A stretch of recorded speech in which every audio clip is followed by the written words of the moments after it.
Hey everyone, and welcome to the Sunny Go One Piece podcast. On this episode, we're going to be diving into episodes 545 through 547, which will cover manga chapters 624 through 627. And with this episode, we get into the conclusion to the Fishman Island flashback. And here we go. Get ready for some serious tears with this set of episodes. So, synopsis, continuing on with the backstory of Fishman Island, a celestial dragon's sudden arrival on the island will forever change the course of it and its people. Queen Otohime saves the celestial dragon and accompanies Saint Mjosgard to show the people that fish people and humans can live in peace. However, upon her return, tragedy strikes. Okay, so differences. Most of the differences found in these episodes are small little changes or small little additions to make this episode slightly longer. Like, for example, the reunion of the Sun Pirates with their families have a few extra scenes of when people kind of are happy to see each other, or when the people of Fishman Island learn of Jinbe joining this Chibukai, there's a couple extra scenes and reactions from people and their thoughts of whether they liked it or what they thought about it. There are also a couple moments like that during the Mjosgard arrival, with things like the fishermen kicking the pistol out of their hand. Although it is kind of in the manga, you see one of them kind of stomp on the pistol in the manga. But then there's also scenes like where Otohime, when she's taken hostage, that scene is a little bit more elongated in the anime, where he starts making demands, whereas in the manga, he pretty much immediately is ready to shoot her. Another change is the one that I really find kind of unnecessary and weird is that after Otohime comes home from successfully getting people to really embrace submitting their signatures, she's tearfully greeted by her kids in the anime, but in the manga, it also has Neptune smiling and tearing up behind them as well. And this is absent in the anime. And I always thought he should have been there and celebrating together as a family, which I really find weird. It seems like the anime goes out of its way to really just have Otohime's relationship with her kids. And you'll see this in another change that I'll talk about in a couple more. But there's a couple more smaller changes before that, where on the day of the fire, a lot of scenes are extended. Like, for example, when the fire starts, Otohime herself pours water on herself to try and save as many papers as herself. In the manga, this does not happen. There's also a moment where Jinbe puts out a burning signature form with his palm, just kind of out of frustration. This is also not present in the manga as well. Now, most of these changes don't really matter. They just kind of add a little bit more flavor to the moment. But this one, I feel like, is weird. Again, this is another one where they opt to just have Otohime with her kids. So this bigger change is in the manga. The Minister of the Right is actually he catches and holds Otohime after she's shot, and he's holding her the entire time up until her death. And while the anime opts to instead have her being caught and laid down on the ground by Fukaboshi, I kind of understand why creatively they maybe wanted to make this moment more an intimate moment between Otohime and her kids, but I ultimately don't really like that they're changing Oda's original intent with this. It's never explicit, but I don't know, maybe Oda wanted to show that the ministers were almost as important to the royal family and how close they were to them, and kind of wanted him to be there. And I don't know, but Oda almost always has a reason for these tiny details. It's rarely arbitrary, and so I think by changing this moment, it kind of does a disservice to Oda's original intent with this scene.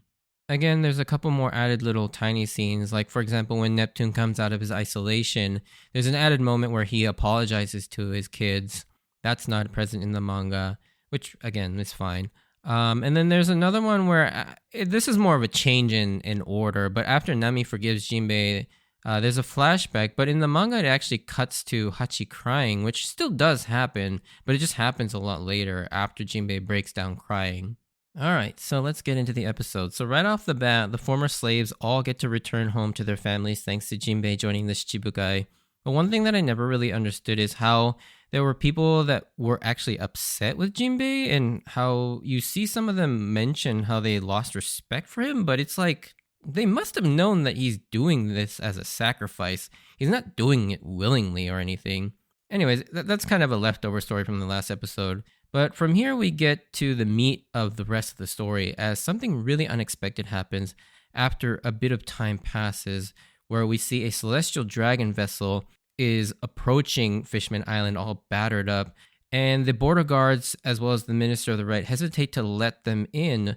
But of course, Otohime immediately orders them to let them dock, and she jumps into action to assist in any way she can. And what's kind of curious when you think about it, everyone is shocked that a celestial dragon is even down on the seafloor, but given their strong desire to own fishermen slaves, it's kind of crazy that more don't come down to steal their own. You'd think given their immense power and wealth that they could easily hire a capable crew to get them down there and back up to Marijua relatively simply. But when you see that even celestial dragons have a difficult time getting down there with all the dangers of getting to it, it really puts into perspective that you really do have to be a very strong and capable pirate crew to be able to get into the new world. It seems that in his travels, this celestial dragon is the only survivor of the ship, and his name is introduced as Saint Mjosgard. Now, the Crunchyroll subs spell his name almost phonetically as Myosgard, but it's widely accepted that the Y is actually a J, and his name is kind of similar to, and maybe taken from the Thor's hammer, Mjolnir. And there's also another reason concerning his last name why we think this, but at this point, you don't know his last name, so I'm not going to reveal it here. And this dude is just as punchable and a pompous ass as St. Charlos, as he demands to be helped while insulting and belittling everyone around, as he's sort of bloody on the ground with a gun pointed at the only people who can help him. And I mean, seriously, the nerve of these like celestial dragon people is beyond comprehension. Like in a further flashback, it's seen that Mjosgard wanted to chase after and reclaim the slaves he had just lost to Fisher Tiger and Jinbe for his collection. And the level of entitlement and overconfidence in the celestial dragons always gets your blood boiling. Also, the way he refers to his father as my daddy is absurd, but also pretty funny at the same time. However, what's not funny is this practice of people trying to reclaim their slaves was actually a real thing that happened, particularly in the US in the 18th and 19th century with the fugitive slave laws that were passed, particularly the Fugitive Slave Act of 1793, where for a time it was written into law that runaway slaves could be pursued and legally had to be returned to their owners as they were considered property, in quotes, and anyone that hindered that was fined a fine of about $500, which at that time probably was a lot more money than what it is today. And it's at this point all the former slaves that were part of the Sun Pirates confront Mjosgard, and the level of, I don't even know what to call it, like ego or privilege, god complex delusion is beyond insane. This guy is literally wounded and needs help, and he's face to face with the slaves who are clearly angry towards him and could end his life at any moment, and still has the self-importance to still talk down to them and demand that they all return to being slaves, all while drawing a gun on them. Like, the level of detachment from reality the Celestial Dragons show is quite frankly astounding. Like, I mean, I know you're supposed to be rooting for Otohime's route of understanding and peace, but there was a part of me that just wanted these guys to just smash this guy's head in. But ultimately, Otohime does step in and sacrifices herself for Mjosgard and even takes a bullet for his scummy ass. But I think what makes this scene so amazing and powerful is how even while under immense pain from a gunshot wound, she turns to the people and reminds them that the children are watching. This is the point that Otohime and Tiger have been trying to make all this time. They have to show that there is another way and to not keep the spread of hatred ongoing and keeping this cycle going towards the kids. But you really feel for these guys because you completely understand why it's so hard for them to let this one go, especially later on afterwards when Aladdin resolves to treat Mjosgard with the most strained look on his face, as he was also one of those former slaves. And I gotta say, Aladdin is quickly becoming one of my favorite characters, like just side, like smaller role characters, because he is one of the cooler, like more level-headed, cool designs, and just an upstanding character. But inversely, Mjosgard is worse than scum, as he takes the one person that's willing to help and save him hostage at gunpoint. And Oda has really outdone himself with hateable villains up to this point, but my god, the Celestial Dragons are on a whole other level, and Oda basically has created the worst people imaginable. But due to the threat of almost losing her mother, Shirahoshi does something that no one could have ever imagined, and with her cries, she somehow telepathically calls forth several sea kings to attack in a moment that sends chills down your body the first time you see it. This is the moment you see Dekken become obsessed with Shirahoshi, connecting her to a legend that over history, there would be ones who possesses the power to control the sea kings, and the fact that he wants her more for this power, at least, is a tiny bit better that he wants her more for the power than anything gross, but it's still really gross nonetheless.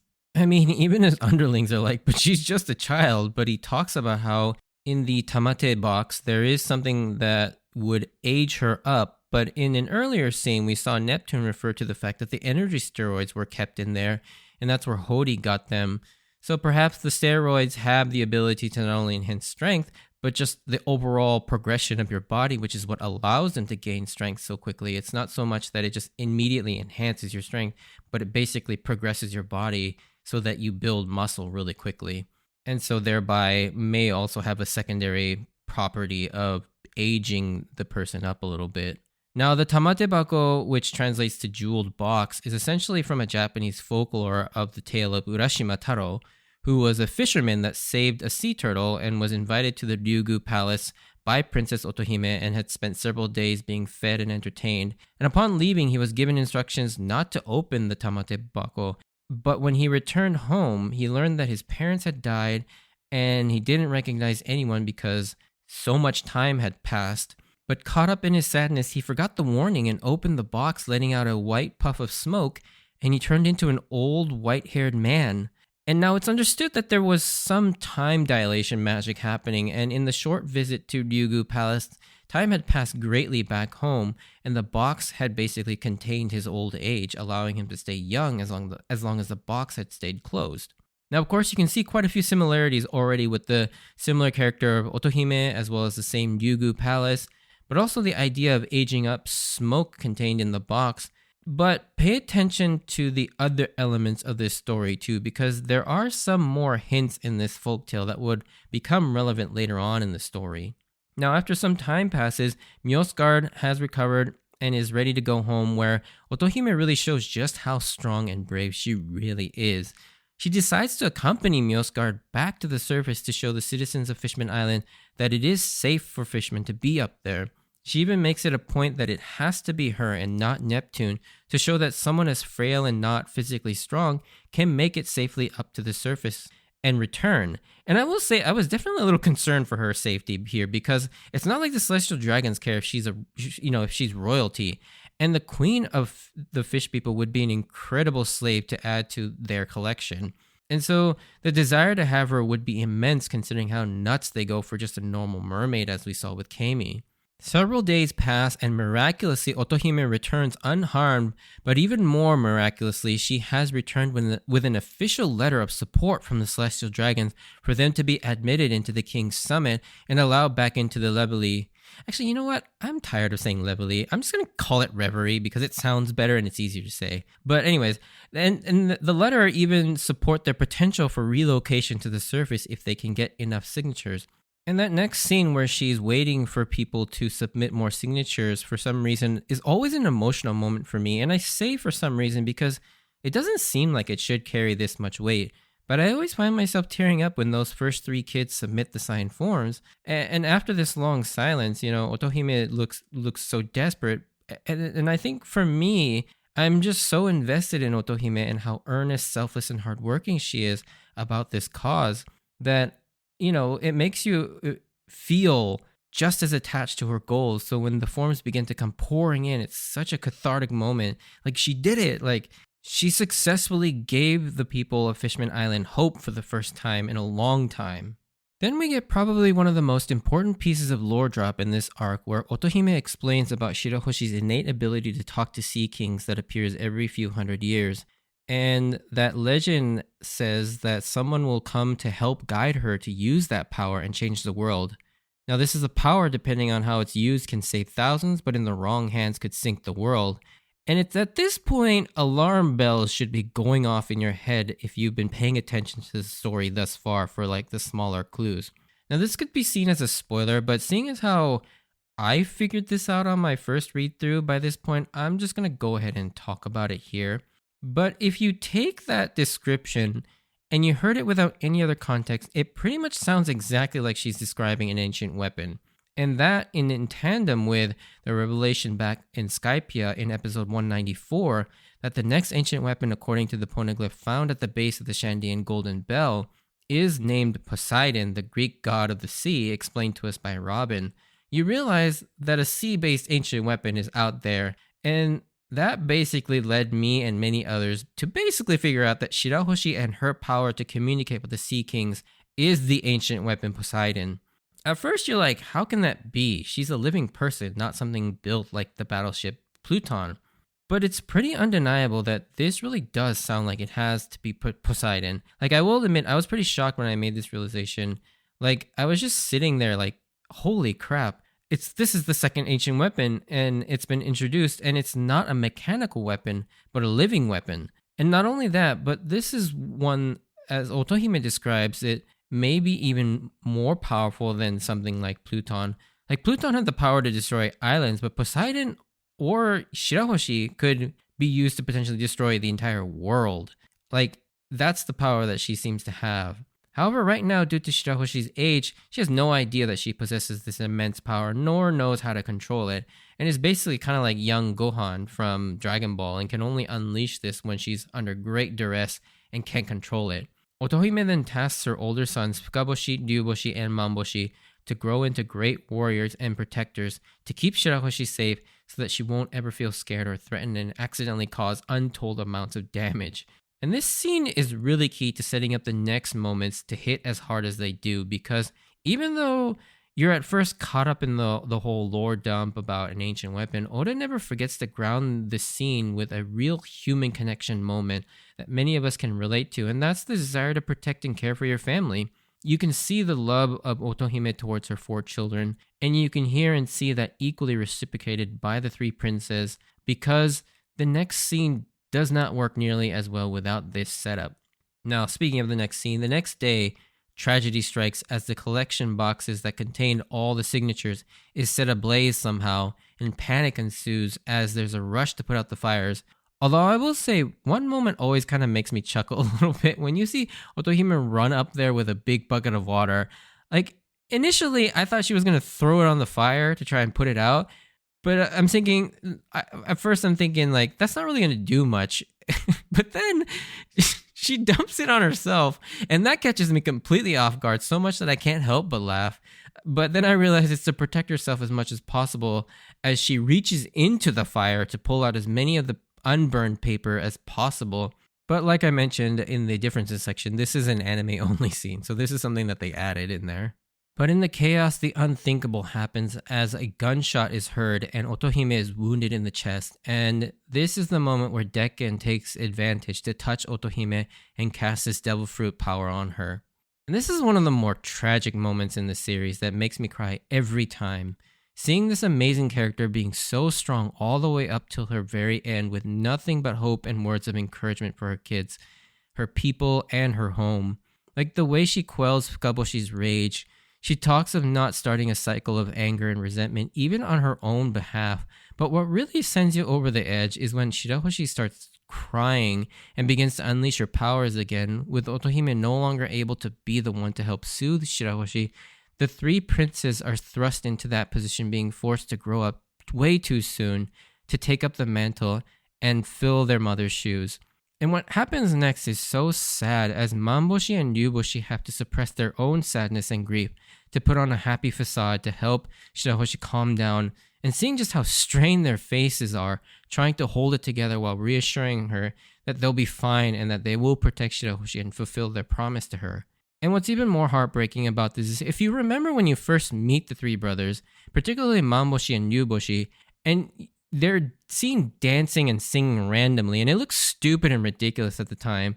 But after seeing this scene, you realize that they started doing this for Shirahoshi, and they never stopped in order to keep their promise and to always keep a smile on Shirahoshi's face. It completely recontextualizes everything you know about the 2 of them and that scene, and your heart just breaks all over again.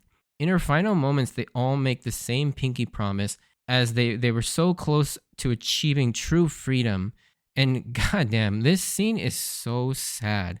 They were so close, and the music that they chose to play over this scene was perfect, as it's sort of this somber tone but with a hint of hope, which fits the moment so perfectly. And I think one thing that this part of the story that sticks with me the most, because I have thankfully never been put in a situation anywhere close to this, but when you're so profoundly wrong and want nothing more than to direct all your anger and grief at someone or something, but you have to not let it take hold of you, and direct it at the wrong thing just because of a loose association to something else. And that scene of Jinbei frustrated at the fact that he knows that Tiger and Otohime wouldn't want him to put that hate on humans, and knows that this is just an act of few and not the many. But in that moment, how can you not resent humans or whoever wronged you? But that's the point of this story, isn't it? Like, it's never about the labels, whether it be pirates or marines or humans and fishmen. Oda's message has always been that it's based on each individual's choice. Sure, institutionally, the Marines, for example, are incredibly flawed and hypocritical, and to an extent downright evil. But in an institutionally evil organization, there are still plenty of Marines who also do good and are good. And this is doubly true of any sort of racial group or species group in One Piece, since there's no organizational structure that's pushing these folks to be inherently bad. But this also raises one of the main themes of this arc, which is the idea of forgiveness, which I'll circle back to towards the end of this episode. Unfortunately for the cause, the assassin is found out to be a human, but come on, as soon as you learn who makes the discovery of the assassin and kills that person, again, alarm bells just shoot through your head, and something's not right here. When Hody is revealed to be the one to discover and take down the killer, I immediately thought, given his hatred of humans and his role in the story, that this was a setup and that Hody forced this guy to shoot Otohime, or even worse, he shot Otohime himself and just made it look like this human did it to sabotage Otohime's pursuit of peace with humans. Like, this obviously is a huge blow to everything Otohime and everyone's worked so hard for. And the Minister of the Left's speech of how unbelievably sad this is really hard. And seeing Neptune's heart so conflicted, wanting to uphold everything his wonderful wife had believed and fought so hard for, but also wanting to, just as a person and a husband who had just lost the love of his life, to take revenge is really hard, yet incredibly understandable and relatable. Neptune talks about how because his hands were sullied from taking so many lives as a soldier, he had no right to help Otohime or carry on her legacy. But I think the fact that he recognizes just how important it is not to perpetuate the cycle of vengeance, and especially not in front of the children while experiencing this immense amount of grief by locking himself up in the tower, I think he very much is already carrying on her legacy more than he knows. Then the day of Otohime's funeral arrives, and the princess and princess are unable to go for fear of another attack, but Fukaboshi here gives one of the more emotionally resonant speeches in the entire series that again always brings me to tears, that they will carry on their mother's will and dream. Understand that everyone will need time to heal, and they probably won't be ready for this summit 2 years from now. And actually, interestingly, based on the timing, that this is actually the same Reverie summit that Bibi was at when she was 8 years old, when she was hit by Wapo. And that they'll continue to work towards being to be able to go in however long it takes, even if it takes 10 years. And in order to heal, they're going to get rid of all the signatures that they've collected thus far, and even the ones that they saved, and they'll start fresh, symbolically leaving this tragic past behind, and get signatures that hold a new set of hopes. And this scene is so heartbreaking, hearing and seeing the pain in Fukaboshi's face, yet the strength and optimism and hope that he still has in his mother's dream. And what's even more heartbreaking is that although it's not as apparent, but Fukaboshi at this point is still a child himself. He's only 14 here, making this kind of speech, having this kind of responsibility and expectation thrust upon him, which is a common thing in One Piece, similarly like the aforementioned Vivi, who also had to do much of that at the very young age of 16. And so now we return to the present, where Jinbei apologizes for his failings when it came to Arlong and takes responsibility for everything he did to Nami and the people of the East Blue. Sanji then goes really hard and tells Jinbei to pay with his life and commit seppuku, essentially, but Nami stops him, but not in the usual Nami way in which she kind of stops Sanji from saying something stupid by smacking him over the head, but instead just calmly tells him to stop. And this may seem like a really obvious choice, but it it just seems like more and more writers these days are okay undercutting serious moments with a joke. And so I really like that Oda sits in this very serious and heavy tone for the duration of this entire scene. Because it's a very important moment that many fans have been waiting to see. The moment where Jinbei has to reckon with what Arlong did to Nami. And it doesn't disappoint. Nami gives an incredibly powerful and what I can only describe as a mature response to all this by telling both Sanji and Jinbei to stop with this idea of punishment and retribution. The only person that she hates is Arlong, and that she's glad that Jinbei wasn't involved with the Arlong pirates. But it's the next point that will always stick with me is how Nami mentions that she is in a great place because of everything that's happened to her in her life thus far. All the good things, the bad things, and the horrific things all shaped who she is and put her in a place where she was able to meet Luffy and all of her future nakama. And in Japanese, she says, "Atashi no jinsei ni katte ni ayamaranai de." And in the subs, it's translated as, "So don't pity me because of my life." But I feel like the more literal translation is better here because it goes, "So don't apologize for my life."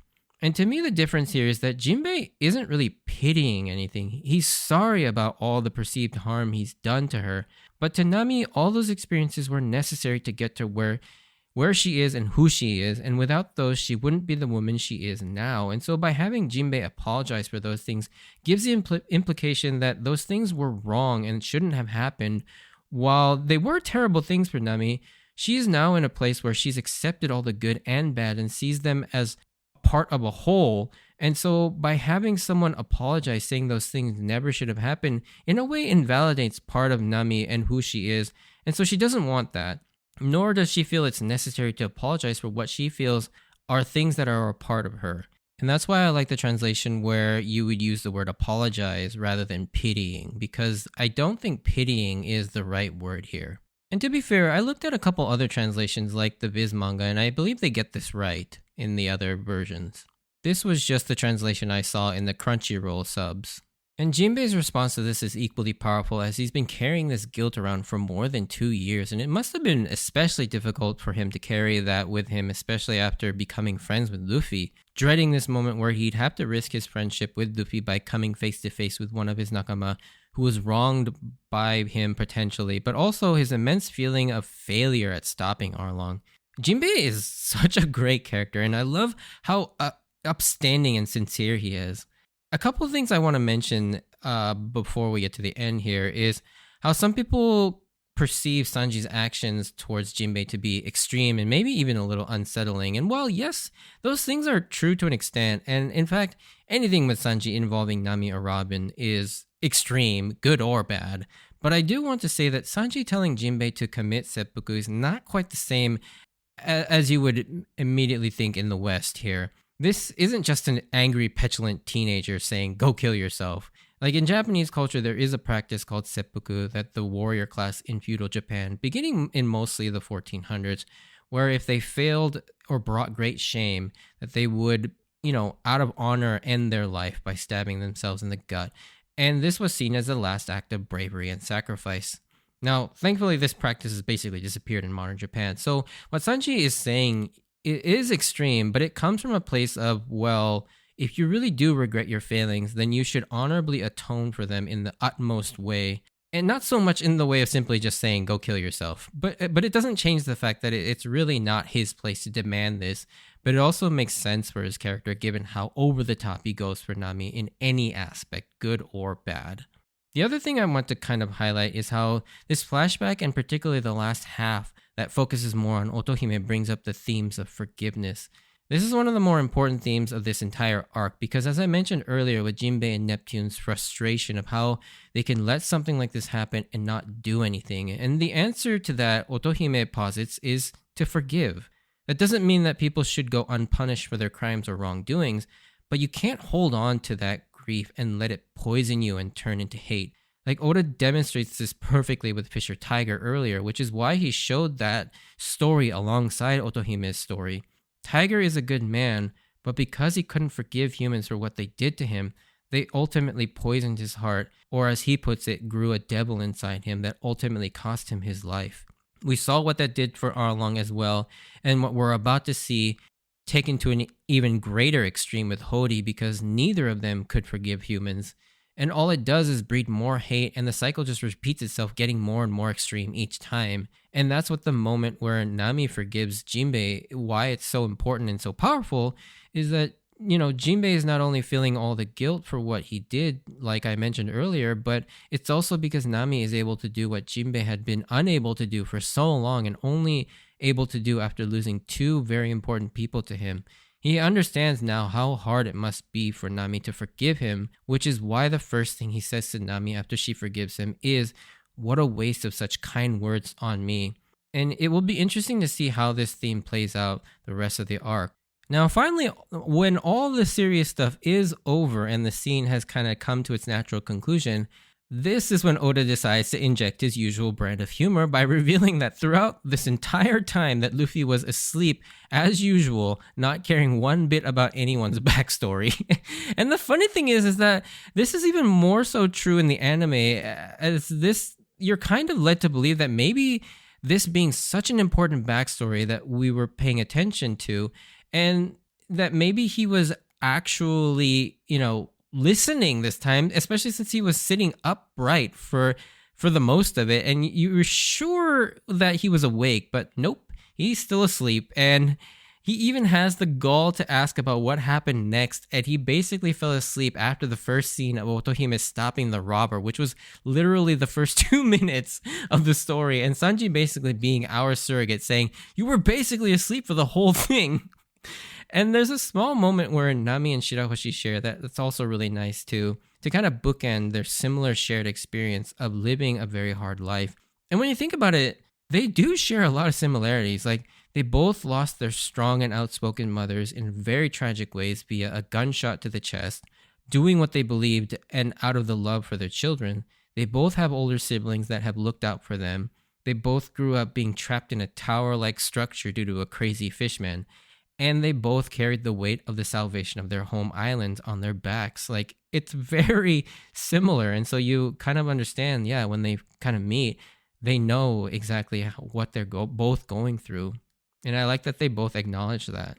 So now that we're back in the present, it's time to focus on what to do next about Hody, as they have Hachi warn them that Hody is planning something really bad, even worse than anything Arlong would have done to prevent King Neptune from going to the King's Summit at the Reverie to request the relocation of Fishman Island, leaving us with Hody kind of readying to send a message of his plans, which we will get into as we bring to a close the second act of Fishman Island, and ready for the sort of anticlimactic but action-packed third act of Fishman Island. So look forward to that. But if you did enjoy this, send me a like or comment. And if you want to join me on this journey of rewatching One Piece, please consider subscribing.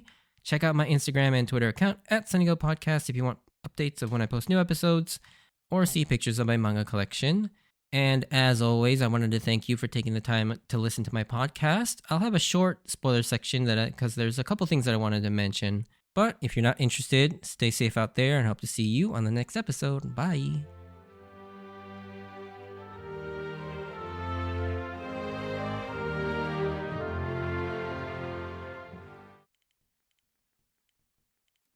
All right, so spoiler section.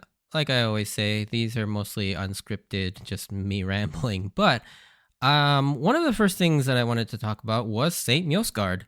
And so later on, we learned that Mjosgard's last name is Don Quixote. And so that's the other reason why we kind of think that it is a J, because Don Quixote also kind of similarly sounds Spanish. And so I think one thing that was surprising about that is that they're both from the same family and they look nothing alike. So, and it's not entirely clear up till now, like, what exactly is their relation, because we learned that Doflamingo, his father and mother basically left the life of a world noble and the celestial dragon, and so maybe that there's like different branches, so maybe like Mjosgard is like a distant cousin or something from the original Don Quixote family line.